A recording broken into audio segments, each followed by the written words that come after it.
Ya, izin investasi bagi industri minuman beralkohol di 4 daerah Indonesia yaitu Papua, Bali, Nusa Tenggara Timur, dan juga Sulawesi Utara ini menuai polemik. Lantas apa untung rugi bagi sektor ekonomi jika keran investasi miras ini dibuka? Kami bahas bersama Yusuf Rendy Manilet malam hari ini, ekonom CORE atau Center of Reform on Economics. Selamat malam Mas Yusuf. Selamat malam Mbak Sani. Baik, Mas Yusuf, ini tanggapannya bagaimana atas rencana pemerintah ini? Kira-kira dari kacamatanya Mas Yusuf bisa memberikan dampak yang signifikan nggak bagi keuntungan Indonesia? Iya, kalau kita berbicara investasi tentu secara umum kita mengetahui bahwa investasi yang masuk memang selalu ya berpotensi untuk setidaknya menyerap atau menciptakan lapangan kerja yang pertama, dan yang kedua menambah nilai tambah dari suatu aktivitas ekonomi gitu. Nah, hanya saja tentu ini dilandaskan atas beberapa asumsi gitu. Yang pertama tentu investasi jenis apa yang akan masuk di suatu wilayah ya atau suatu negara, apakah itu misalnya sifatnya besar, kemudian apakah sifatnya itu padat karya ya yang menyumbang atau dapat menyerap tenaga kerja dalam jumlah yang relatif banyak. Terus asumsi yang kedua itu mengenai perspektif. Nah, perspektif ini yang kemudian perlu tempatkan dalam konteks investasi minuman beralkohol ini gitu, karena kalau kita melihat dari misalnya konsumsi minuman beralkohol di Indonesia ternyata memang masih relatif kecil gitu dibandingkan dengan misalnya negara-negara lain ya. Tahun 2019 sampai dengan dari 2017 sampai 2019 bahkan sebenarnya tren konsumsi minuman beralkohol di Indonesia itu trennya menurun. Nah, apa artinya? Menunjukkan bahwa sebenarnya pangsa atau prospektif dari produk minuman beralkohol ini sebenarnya terlalu besar gitulah ya, karena secara kita lihat masih relatif kecil. Oke, nah, Mas Yusuf saya potong dulu Mas Yusuf.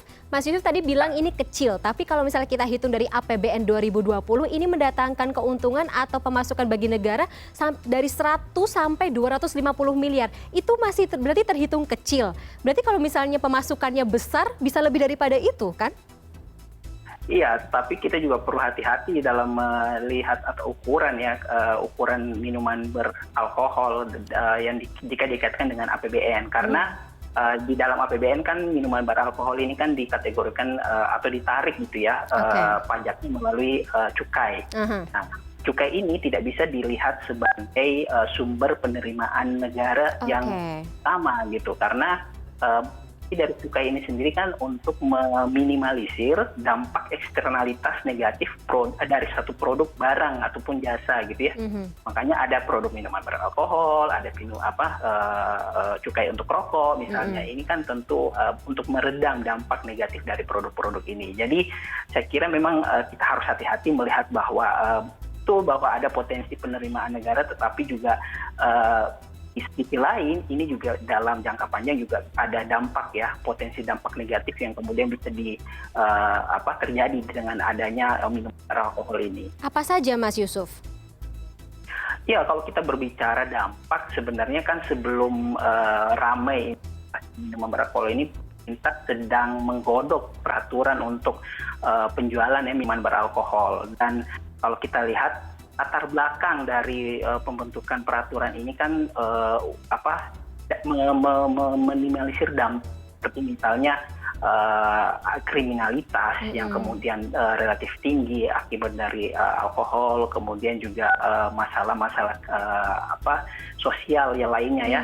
Artinya memang alkohol ini berpotensi bisa bermuara terhadap masalah-masalah sosial yang lain. Jadi ini yang kemudian menjadi terjadinya resistensi ya terhadap produk ataupun kebijakan investasi minuman beralkohol ini. Oke, bicara mengenai potensi resistensi tersebut sudah muncul dari beberapa pihak. Kalau misalnya dari kacamata Mas Yusuf sendiri, harusnya pendekatan seperti apa yang dilakukan oleh pemerintah gitu?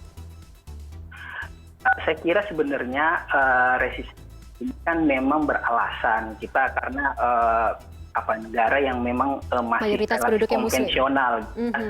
Bahkan kalau kita berbicara investasi minuman beralkohol, konsumsi minuman beralkohol, negara yang cenderung liberal seperti Singapura pun sangat restriktif terhadap minuman beralkohol. Nah, saya kira ini yang kemudian menjadi tantangan ketika misalnya pemerintah ingin menggolkan kebijakan investasi untuk minuman beralkohol ini gitu. Karena bagaimanapun juga tentu ini tidak sesuai lah istilahnya ya, dari yang saya lihat dari berbagai macam pandangan, resistensi itu memang lebih kepada nilai-nilai sosial, normal budaya gitu ya, yang kemudian tidak sesuai dengan karakteristik lah Indonesia gitu. Nah, ini yang saya kira kemudian memang perlu menjadi pertimbangan gitu ya bagi pemerintah gitu. Meskipun di beberapa daerah yang menjadi tujuan dari investasi ini memang minuman beralkohol itu jadi sesuatu yang biasa gitu ya, tetapi saya kira pendekatannya bisa lain gitu ya dibandingkan kebijakan investasi minuman beralkohol ini.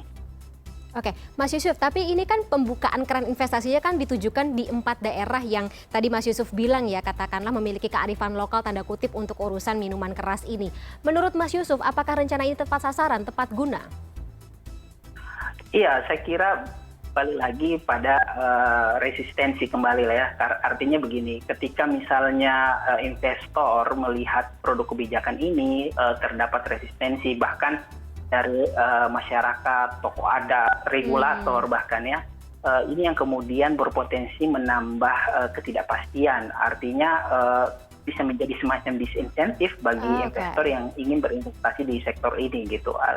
Mereka tentu akan melihat bahwa dengan banyaknya resistensi saat ini, mereka akan berpikir 2 kali ketika ingin misalnya masuk ke jenis investasi ini. Dan ketika misalnya menyinggung masalah kearifan lokal, saya kira dari beragam pendapat, pandangan dari tokoh masyarakat ada juga banyak yang kemudian tidak setuju dengan poin ini. Tetapi kalaupun misalnya kita katakan kita mau memajukan industri minuman beralkohol lokal gitu. Saya kira misalnya banyak hal yang kemudian bisa ditempuh selain dari kebijakan ini. Seperti misalnya ada persyaratan kepada industri pariwisata di daerah-daerah ini misalnya ya, untuk ada semacam persyaratan untuk menggunakan minuman beralkohol. Nah, beralkohol lokal maksud saya. Nah, tentu sampai ke sana saya kira memang jalannya relatif masih panjang, artinya perlu ada koordinasi kebijakan misalnya untuk memberikan izin minuman beralkohol melalui BPOM misalnya, kemudian merek. Perjalanannya masih panjang, tetapi pada intinya sebenarnya bisa dilakukan kalau seandainya memang tujuannya itu tadi untuk mendorong investasi ataupun industri minuman beralkohol yang di daerah. Oke, Mas Yusuf juga dari KOR sendiri sempat mungkin memberikan insight, kemudian juga sempat ada hitung-hitungan gitu ya, melihat bagaimana rencana dari investasi yang dibuat oleh pemerintah ini kan sebenarnya ditujukan untuk mendapatkan penambahan di tahun 2020-2021 ke depan yang kita tahu sempat mandek ya sebenarnya roda perekonomiannya. Tapi dari KOR sendiri, apakah sempat menghitung-hitung dan mungkin sebelumnya sempat mengatakan bahwa belum ada kemungkinan penambahan yang cukup signifikan gitu, dalam jumlah yang cukup signifikan. Tapi kalau misalnya bisa dijabarkan, seberapa besar keuntungan atau potensi keuntungan yang bisa didapat oleh Indonesia ketika keran ini sudah dibuka nanti oleh pemerintah? Iya, kalau berbicara konteks investasi minuman beralkohol, kami belum hitungnya. Tetapi kalau kita melihat konteks misalnya ini produk dari Undang-Undang Cipta Tenaga Kerja ya, istilahnya produk turunan gitu. Nah, kalau kita melihat sebenarnya di luar kebijakan ini masih ada kebijakan-kebijakan lainnya yang sebenarnya masih berpotensi untuk kemudian mendongkrak ya kebijakan ataupun nilai investasi di tahun ini untuk mendukung proses pemulihan ekonomi yang dilakukan pemerintah saat ini. Dan jangan dilupakan bahwa di tahun lalu itu meskipun pandemi ternyata realisasi investasi yang dicatatkan oleh BKPM itu setidaknya mencapai target lah. Ini tentu merupakan pencapaian ya di tengah pandemi tahun lalu gitu. Nah, di tahun ini saya kira banyak produk-produk turunan yang saya kira bisa berdampak ya untuk mendorong investasi di luar kebijakan ini. Seperti misalnya kita lihat produk turunan untuk industri, kemudian industri tekstil misalnya, industri makanan minuman, kemudian ada juga PP turunan dari kebijakan perdagangan. Nah, kemarin juga sudah dikeluarkan produk turunan dari UMKM gitu, Oke. produk turunan dari Undang-Undang Cipta Tenaga Kerja yang menurut saya ini tidak kalah penting gitu ya untuk bisa mendorong proses pemulihan ekonomi melalui investasi. Jadi Oke. saya kira kita tidak perlu berkecil hati misalnya kalaupun misalnya produk investasi dari kebijakan minuman beralkohol ini tidak jadi, masih banyak pintu-pintu lain Yang bisa dibuka begitu ya Mas Yusuf. dilihat pemerintah untuk meningkatkan investasi di tahun ini. Baik, baik. Terima kasih atas insight-nya Mas Yusuf. Semoga ini bisa menjadi pertimbangan yang tentunya berdampak lebih besar bagi Indonesia khususnya. Terima kasih Mas Yusuf Rendy atas waktunya di CNN Indonesia Connected pada malam hari ini. Sama-sama.